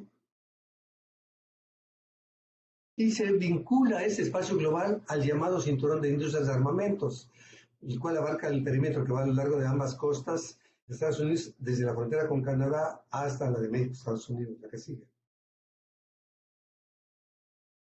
Pero vamos a tener en este espacio global que estaba mostrado en color amarillo, que es parte de ese cinturón de las industrias de armamentos, y ahí se concentra precisamente esa producción muy vinculada al complejo industrial militar. Es decir, en México ya se produce armamento, helicópteros, artillados, misiles, etcétera, etcétera, o bienes de uso dual para ambas, lo comercial y lo militar. ¿La que sigue? El Tratado de Libre Comercio establece las megaregiones binacionales que son la base para la creación de zonas específicas de intensa acumulación. ¿La que sigue? Van a crear, tanto en la frontera de Estados Unidos con Canadá, todas esas color oscuro son megaregiones. En el caso de la frontera México-Estados Unidos son 4 las que se van a establecer de forma de hecho, de facto, la que sigue. Pero a partir de la firma del tratado se van a establecer ya de facto, de hecho, ya por jure, ¿verdad? Estas regiones, megaregiones. Y la primera que se empezó a impulsar a partir de la década de 2010 es la megaregión Arizona-Sonora. ¿Sí? La región Arizona-Sonora es la que está más grande aquí en este mapa, la que sigue. Y su especificidad es el comercio, inversiones, intercambio de conocimiento, grandes parques industriales de alta tecnología en lo aeroespacial, automotriz, etcétera, y la minería. Sonora es uno de los estados con mayores concesiones de minería y uno de los principales productores de minerales, no solamente de México, sino de América Latina. El que sigue. La industria automotriz, por ejemplo, la planta de autos Ford más moderna del mundo está en Sonora y la planta de autos eléctricos Lucid Motors más moderna está en Arizona, la que sigue.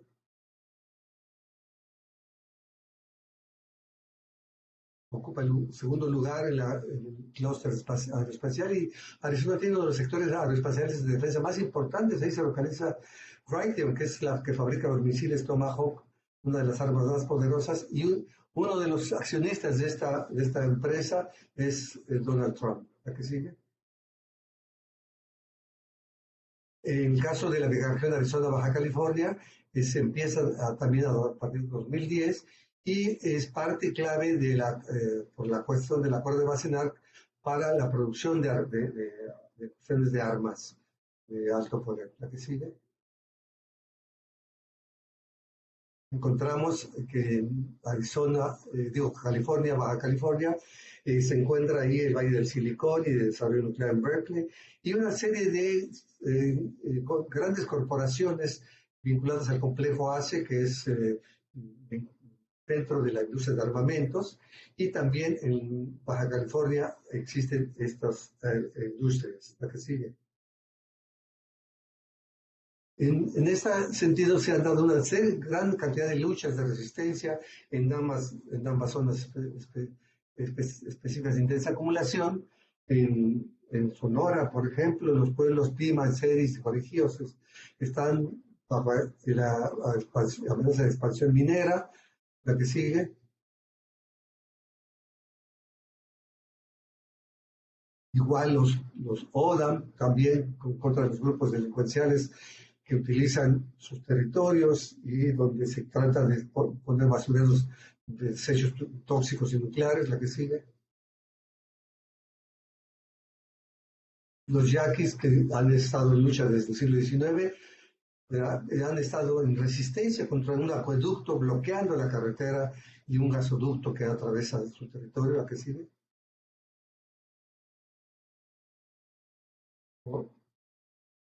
De todas maneras, les construyeron el acueducto supuestamente para llevar agua a las ciudades, en realidad es para las industrias de alta producción industrial. Ahí.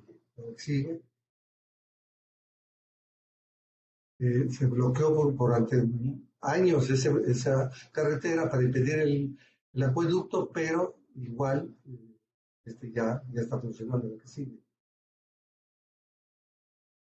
La que sigue. En Arizona también hubo una gran cantidad de luchas de los indocumentados en contra de leyes restrictivas y de racistas en contra de ellos y de los trabajadores en ese país. La que sigue. La lucha que han dado los inmigrantes en Estados Unidos y principalmente en California, en Arizona, han sido las que han llevado a grandes marchas, las más grandes marchas de la historia de Estados Unidos. En 2016 salieron 5 millones de personas en 180 ciudades. ¿La que sigue? Compañero, solo recordar que nos quedan 5 minutos y ya para ir cerrando. Gracias. Sí.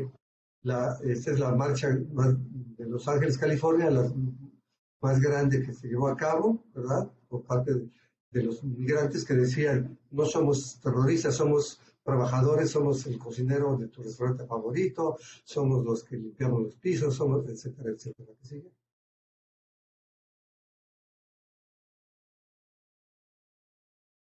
se dio una rebelión a principios de mayo del 92 con la pasión de miles de personas y 2 años después se lleva a cabo la rebelión de Chiapas, de los zapatistas, que van a ser saludada y va a ser, digamos, modelo para una gran cantidad de movimientos en Estados Unidos y en particular entre los mexicanos, están llevando a cabo en apoyo al zapatismo y como ejemplo del zapatismo. Lo que sigue.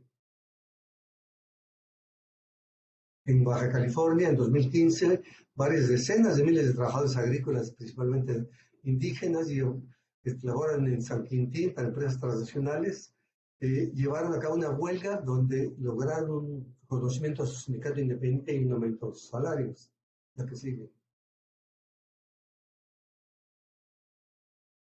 Las grandes marchas en San Quintín de todos los trabajadores. La que sigue.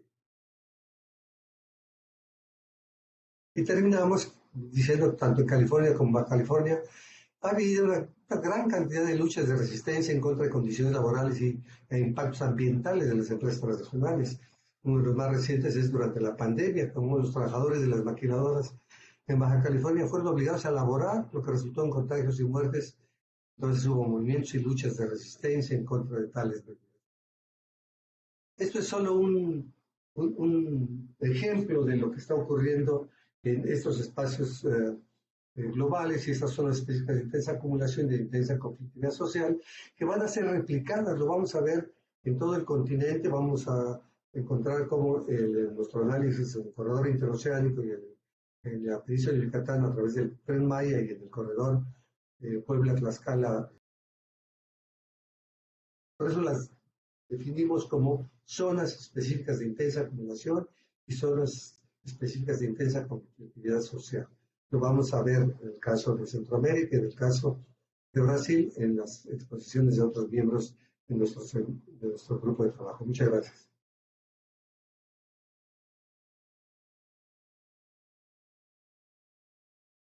Muchas gracias, como compañero Juan Manuel, por lo que nos comparte. Esta última ponencia es parte del eje transversal de este seminario en el que vamos a estar escuchando y conociendo sobre otros procesos de reconfiguración territorial y espacial en América Latina. Bueno, gracias también al resto de los ponentes. A continuación vamos a dar nuestra ronda de preguntas y participaciones. Vamos a comenzar aquí, quienes estamos aquí presentes en la sesión, una ronda de 3 participaciones y después vamos a ver si en las transmisiones hay preguntas o comentarios que queramos compartir. Entonces, aquí dentro de la sesión, no sé si alguien tiene alguna pregunta, comentario, nada más levantando la manita, por favor. O en el chat, vemos si tenemos alguna pregunta.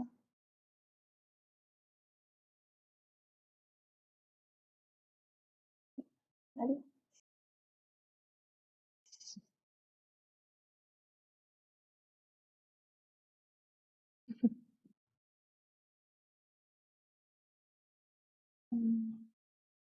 ¿Alguien de los ponentes que quiera comentar o preguntar algo al resto? En el que se animan aquí en la sala a participar. Marco, Madaí.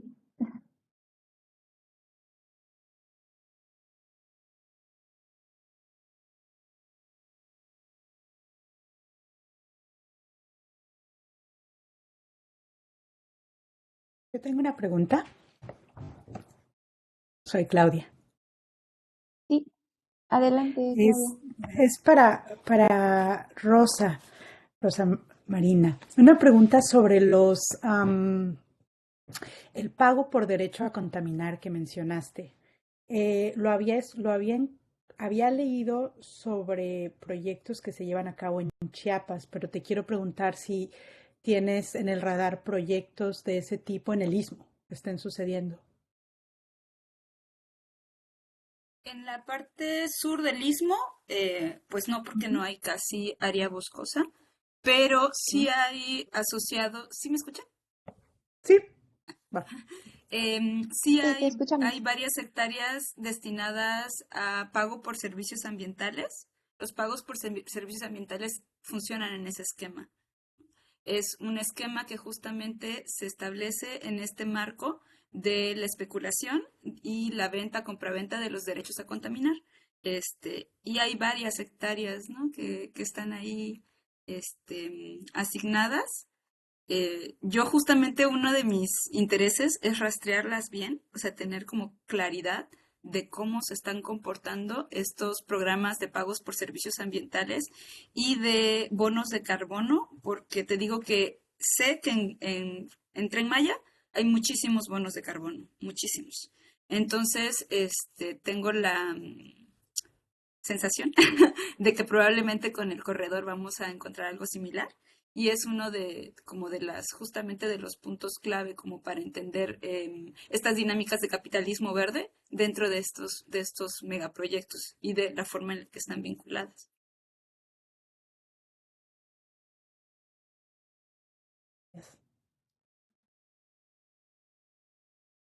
Gracias. Tenemos una pregunta también en el chat de Patti Mora. Dice, preguntar si alguno de los ponentes tiene los estudios de impacto ambiental completos porque ella no ha podido conseguirlos, especialmente los relacionados a las zonas costeras.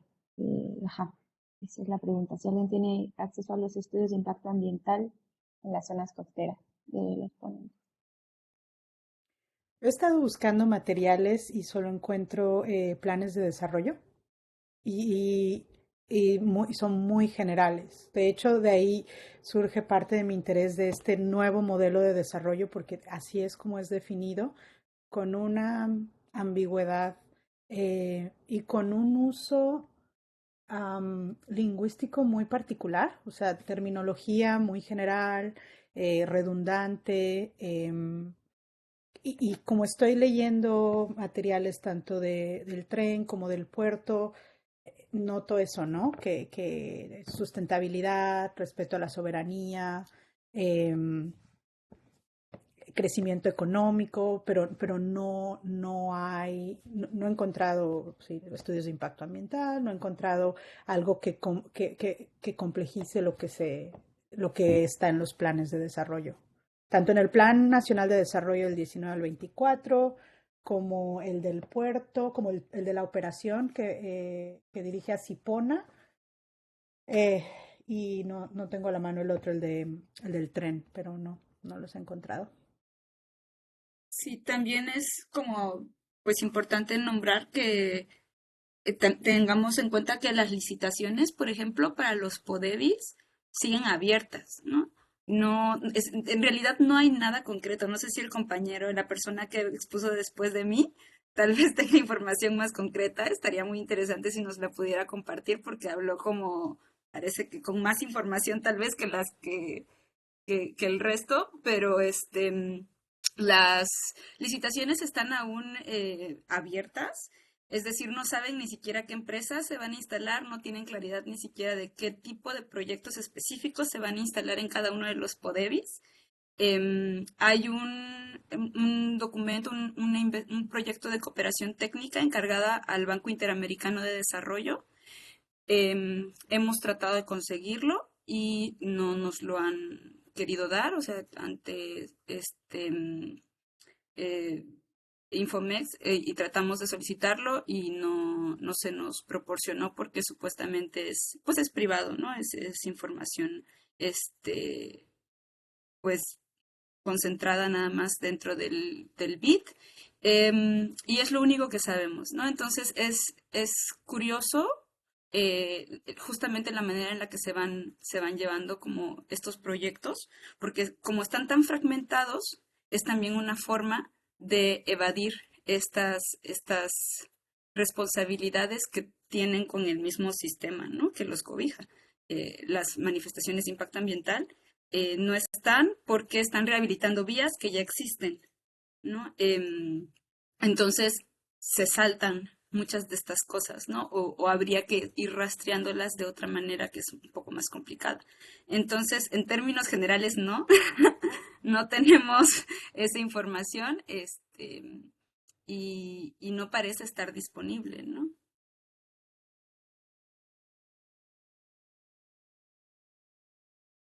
Gracias, compañeras, compañeros. ¿Alguien más de los ponentes quiere responder esta pregunta? ¿O alguien tiene alguna pregunta más aquí en la sala, algún comentario? Sí, puedo. Soy Roque. Adelante, compañero. Sí, mira, nosotros estamos yéndonos un tanto por lo que es el impacto ambiental. El impacto ambiental es un comodín que sacan y sobre todo viene de los Estados Unidos, ¿no? Esta es la idea. Los gringos siempre andan buscando a ver de qué manera maximizar su inversión. El impacto ambiental no es más que lo que genera una obra, ¿vale? Una obra que puede decir, bueno, tiran árboles, contaminan la tierra, probablemente un tanto algún lago, etcétera. No tiene un peso específico, por ejemplo, para buscar indicadores importantes, porque nada más se refieren a la forma, no al contenido. El impacto ambiental para ellos es lo que se le puede decir que impacta sobre los árboles, la flora, la fauna, el río. Y no se considera, por ejemplo, qué pasa con las comunidades. ¿Sí? Hay un impacto social más que ambiental per se. Entonces, en ese sentido, me parece que deberíamos de analizar qué es lo que puede impactar una obra de esa magnitud a las comunidades. Porque si vemos en esta zona, no hay bosques significativos o casi todas así en esta semidesértica, ¿no? No es el caso de Chiapas, por ejemplo. Hay una selva todavía que persiste ahí, pese a que el sector inmobiliario español está metido y está destruyendo, ¿no? ¿A cambio de qué? Y sabemos, ¿no? Pero el impacto ambiental en esto se va generando poco a poco de acuerdo a los indicadores que se tiene para la academia, para la investigación, pero no para las comunidades. Yo creo que deberíamos analizar, y desde la perspectiva, por cuestión de método, porque cada investigación crea su propio método para poder hacer qué es un impacto ambiental. Si nada más se refiere a la cuestión de la flora y fauna o se refiere también a las comunidades. Yo diría que por ahí sería, ¿no? Más o menos, porque casi no coincido con ese tipo de investigaciones, de ver la forma sin ver el contenido. Bueno, nada más para ese lado, yo diría. Gracias. Gracias, compañero. Aquí igual en el chat compartieron algunas cosas, creo que hay varias personas interesadas también. Me imagino que también un poco el preguntar por las mías, pues sabemos que también son mecanismos a veces que se hacen un poco a modo, ¿no? Pero bueno, también pues hay quien está un poco interesado en abordar de forma crítica también ese impacto ambiental y bueno, tiene su importancia también, ¿no? Nos dicen también que tuvimos un problema con la transmisión, entonces estamos un poco desconectados, pero bueno, para la sesión de todos modos se va a grabar, se está grabando y se va a subir a las redes después, para que las personas que no están aquí puedan también acceder a la última parte de las ponencias. No sé si hay algún otro comentario aquí en la sala o aquí en CIESAS, si alguien quiere comentar algo. Si no, podemos dar una última ronda con los ponentes para algunas palabras más y finalizar. ¿Alguna pregunta o comentario? Maray. Adelante, Maray. Bueno, primero que nada, muchas gracias por las presentaciones. Estuvieron muy dinámicas y bueno, eso siempre se agradece. Mi pregunta, pues abierta para quienes expusieron, es justo en cuanto a lo que se está hablando en relación a cómo circula la información. Pues finalmente, tanto como sociedad y como investigadores, pues estamos buscando pues cuáles son nuestras fuentes, ¿no? Desde dónde podemos adquirir información para poder desarrollar, pues, conocer realmente pues la región, conocer qué materiales ya existen.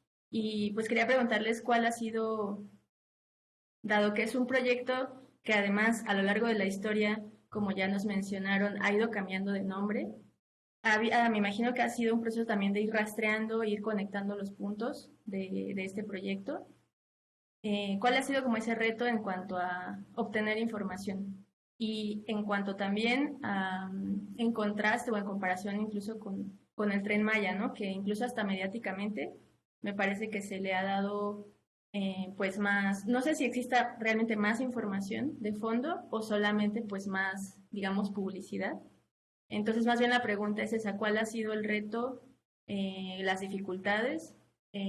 Yo particularmente, pues el tema que más se ha abordado es el tema de la minería y ahí hemos visto que hay mucha información que no está actualizada en las bases de datos, no se sabe realmente cuántas concesiones mineras existen, no hay acceso a las mías, y bueno, un montón de especificidades o que incluso muchas veces esa información que se genera en realidad está hecha para las empresas, ¿no? Está hecha para, pues, promover el territorio como si fuera, pues, un menú, ¿no? Y no tanto para las comunidades o para las... Entonces es como una pregunta abierta a quien quiera responder y bueno, muchas gracias.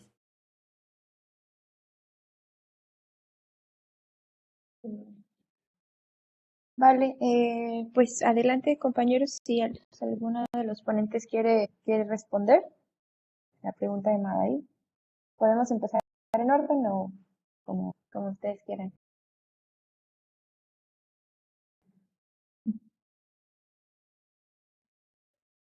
Yo puedo Yo sí compartir mi quisiera. experiencia. Ah, Pasa. Pues adelante, dale. Claudia. Ok. Comparto que ha sido un reto encontrar información contemporánea. Sin embargo,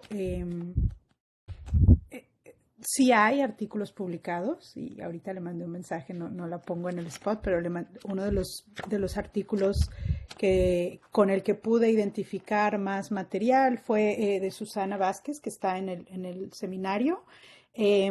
Estoy encontrando material también en áreas, por ejemplo, en historia. Mi formación es en antropología, pero he estado a la hora de hacer mi investigación de fuentes, estoy buscando en áreas de historia, estudios de pesca, que a veces es difícil, sí, estudios de pesca, estudios de medio ambiente y bueno, documentos que a veces las ligas están en línea y algo que me ha pasado es que desaparecen las líneas. Entonces, el hábito ya de descargar los documentos que me van funcionando. He hecho un poco de investigación de archivo en la ciudad de Oaxaca, pero bueno, eso es como para documentación previa. Pero del interoceánico en la administración actual, pues escasos documentos en línea. Sí, yo coincido con Claudia, sobre todo, pues resaltando, ¿no? Que nosotros hacemos esta búsqueda de información, sobre todo para tener bases de saber qué es lo que está pasando en la región en la que vivimos, de la que somos, ¿no? No, más allá de la investigación y de lo que se pueda publicar a raíz de eso. Es curioso porque hay toda una serie de consultas previas, libres e informadas que fueron realizadas en coordinación con el Instituto Nacional de Pueblos Indígenas y cuando uno hace una búsqueda de información se da cuenta que no hay información. Entonces, ¿cómo fueron realizadas estas consultas? ¿No? A partir de un proyecto que leer un poquito de algunos casos, está la tesis de Marco Vázquez, que está también organizando este seminario, que es muy buena y que justamente hace una revisión de qué es lo que está ocurriendo o qué ocurrió en el caso de la consulta en San Blas Atempa, ¿no? Entonces nos preguntamos justamente eso. ¿Cómo es posible que toda esta serie de proyectos estén aprobados supuestamente con base en estos procedimientos, que son procedimientos pues internacionales, ¿no? Por tratados internacionales que ha firmado México, pero que además están sustentados en el artículo 2 constitucional respecto a los derechos que tenemos los pueblos indígenas al haber un proyecto que se instala en nuestros territorios y que en realidad pues ni siquiera proporcionan la información básica, ¿no? O sea, ya hablamos de las manifestaciones de impacto ambiental, y de otra serie de elementos, ¿no? Que tampoco están claros respecto a lo que está ocurriendo. Y este tema de la información es clave porque ocurre con casi todos los tipos de proyectos de desarrollo, ¿no? Los proyectos extractivistas, los proyectos justamente de depredación, como decía Madaí, ¿no? En el caso de las mineras pasa lo mismo, ¿no? Pasó lo mismo con el corredor eólico y todos los proyectos eólicos que se instalaron en la región. La información, el contener la información y no proporcionarla adecuadamente, siempre ha sido una de las herramientas para el despojo de los territorios. Y creo que un poquito también el contraste que sí es importante señalarlo, ¿no? Sobre lo que está ocurriendo en toda la narrativa alrededor del Tren Maya y la narrativa que se ha manejado en el corredor interoceánico es, bueno, no estoy, o sea, no podría decirlo, afirmarlo con seguridad, ¿no? Pero yo tengo la sensación que tiene mucho que ver también con los objetivos finales de cada uno de estos proyectos, ¿no? El Tren Maya explota mucho el uso turístico, como hay una visión más relacionada con hectáreas grandes o grandes cantidades de selva, que además es visual, ¿no? Es muy claro lo que ha estado ocurriendo con el Tren Maya. Y que además manejan también la propia narrativa del Estado y la narrativa de las resistencias, pues están construidas un poquito desde ese mismo ámbito, ¿no? De lo visible. Con el corredor interoceánico, como se trata mucho de redes de transporte, de interconexión, es un corredor industrial, ¿no? Entonces, la visión o la narrativa que se está construyendo en torno a ella es únicamente resaltar la comunicación, ¿no? Como también comentaba el ponente que pasó después de mí, que acelera el paso, ¿no? Es mucho más rápido cruzar y ya, y esa es la solución que está aportando. Pero no se complejiza en todo lo que hay alrededor del corredor, ¿no? Que es muy complejo. Es muy complicado poder hablar de todos los elementos que lo constituyen, porque es como un entramado, es como un rompecabezas, ¿no? Que está ahí y que no entendemos del todo porque no hay información adecuada, ¿no? Entonces, es como todo esto, cómo se va construyendo justamente para garantizar que proyectos como estos se ejecuten, ¿no? O sea, es tan grande que pues lo mejor es no entenderlo, ¿no? Para que no pueda correr riesgos y pero pues eso.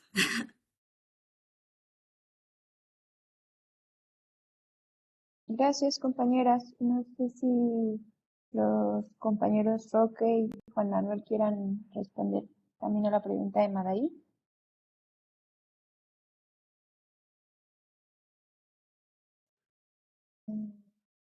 Bien, con relación a Igual, la cuestión de la información. ¿Sí puedo? si no, Soy tenemos Roque. 10 minutitos. Soy Roque. También. Ahí, ¿Puedo? adelante. Sí, ok. Vale. Con relación a la pregunta, más o menos, si interpreté, es cómo obtener la información y sobre la base de la información, ¿qué se puede hacer? Me parece que por cuestión de método podría ser 3 elementos fundamentales aquí. La primera es problematizar el fenómeno que vamos a analizar. Sobre esto, ir a ver cuáles son los conceptos, categorías y variables que van a explicar el fenómeno, ¿sí? Como una primera aproximación. De manera tal que teniendo las interrelaciones y los vínculos con los conceptos, en el contexto propio del fenómeno, podemos ir construyendo conocimientos. Porque el método positivista lo que nos hace es, tienes una información, la pasas y luego tienes un resultado, ese positivismo que ya está desfasado, pero bueno, todavía nos las impone, ¿no? Deberíamos, como dice Boaventura de Sousa Santos, hay que construir una epistemología del sur. Hay que construir nuestros saberes, hay que construir nuestros conocimientos para poder hacer una interpretación previo y después pasar a la transformación. El segundo elemento es, con relación al fenómeno que vamos a analizar, hay que ver qué es lo que está generando, qué interrelaciones tiene con los diferentes agentes que participan. Y desde el punto de vista de las comunidades, qué ven, qué analizan, y no que venga el experto a darles la píldora para que se la traguen y van a decir, esta es la verdad absoluta que hay, ¿no? Porque soy experto, porque soy el que sabe, el que conoce y el que tiene todos los saberes. Me parece que hay que considerar a la comunidad o a las comunidades qué es lo que les preocupa, qué realmente están sufriendo. Ahí es donde yo diría el impacto social, ¿no? Y en una obra, qué beneficios te va a dar, qué procesos negativos puedas encontrar. ¿sí? Pero es la comunidad la que nos va a dar la información, no la que nosotros traemos en el de la academia y queremos y aplicarla tal cual, ¿no? ¿Sí? O como los conceptos o categorías de las que vienen de la gentrificación, que viene del siglo pasado, que viene de Londres, y se quiere aplicar aquí en México, en América Latina, ¿no? Pero tal cual, así transcribirlas, y eso yo no coincido. Y tercero, la información que nosotros vamos a buscar es ir directamente a campo, pero previamente con una teoría, porque sin la teoría no podemos saber qué es lo que vamos a buscar. Por eso decía en el primer punto, hay que problematizar primero el fenómeno para ver cuáles son los elementos importantes y los conceptos, categorías y variables, para ver de qué manera podemos hacer la interpretación. De esta manera, lo que nosotros vamos a construir en conocimientos, de los saberes tenemos que construir, no es agarrar y trasladar tal cual conceptos y a veces están desligados de la realidad. Son otros contextos de donde surgen cada uno de los conceptos y vienen aquí a México o en América Latina o nace en África, se aplica tal cual, porque hay un patrón de conocimientos que viene de Occidente. Y nosotros lo único que estamos haciendo es la talacha para participar en el mercado especulativo del conocimiento. Va un ejemplo nada más para cerrar. Un amigo de mi hijo, que es un argentino, que estudió el doctorado en la Universidad de Guadalajara. El director que le estaba dirigiendo la tesis, estudió en los Estados Unidos. Y cuando este director estaba en una clase de uno de su director, el mexicano le dijo, nosotros en América Latina estamos analizando, sí, le dice el director, lo interrumpe. Ustedes no van a analizar. Nosotros tenemos que analizar, construir conceptos y ustedes la tienen que utilizar. Tal cual, ¿qué? O sea, uno queda, ¿qué está sucediendo, no? Y eso es lo que tenemos, ¿sí? La semana pasada estuve en Luján, Argentina, en un congreso internacional donde realmente se estaba discutiendo algunos conceptos. Por ejemplo, la economía circular, en el caso para la cuestión ambiental. ¿Qué es la economía circular? Es otro elemento que solamente utilizan alguna variable para poder decir que están haciendo una ciencia específica en la economía y seguir produciendo y consumiendo, circulando y distribuyendo los bienes y servicios que se va generando por parte de la sociedad, pero no hay ninguna transformación real. Entonces, en ese sentido, me parece que cada método se construye de acuerdo a la investigación, al fenómeno que tenemos que hacer, y no copiar, transcribir así. Por eso tenemos los problemas en el ámbito de la construcción de conocimientos, de la construcción de saberes. Me parece que por ahí podría ser como una respuesta más o menos rápida, ¿no? Gracias.